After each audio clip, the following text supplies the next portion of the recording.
Big boss मराठीचा नवा season नुकतंच प्रेक्षकांच्या भेटीला आला. याचं सूत्रसंचालन महेश मांजरेकर करत नसून रितेश देशमुख करतोय. होस्ट म्हणून रितेशला पाहणं अनेकांना पसंत पडतंय, तर अनेक जण महेश सरांना मिस करतायत. यावर आता त्यांनी स्वतःचं मत मांडलंय. याचसोबत सगळ्यात मोठा प्रश्न असतो तो म्हणजे बिग बॉस स्क्रिप्टेड असतं का, याचा खुलासा आता महेश यांनी केलाय. ते म्हणाले, मला एकदा कोणीतरी विचारलं, अरे हे स्क्रिप्टेड असतं का?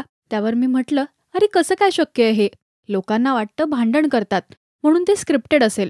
हो, काही भांडणं तर मीच लावायचो, कारण कोण आपल्याबद्दल मागून काय बोलतंय हे कोणालाच माहीत नसायचं.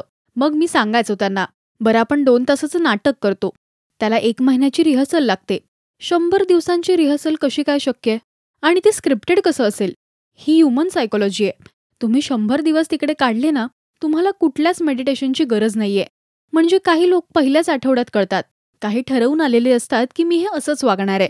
तुम्ही त्यांना कंट्रोल करूच शकत नाही. आता जय दुधाणेला मी बाहेर येऊन बोललो होतो की अरे जरा ऐकलं असतंस तर तूच विजेता असतास. तुम्ही होस्ट म्हणून महेश मांजरेकर यांना मिस करताय का, हे आम्हाला कमेंट्समधून नक्की सांगा. मराठी टेलिव्हिजन विश्वातील बातम्या, अपडेट्स आणि गॉसिपसाठी तुम्ही सबस्क्राईब करा राजश्री मराठी शोबज.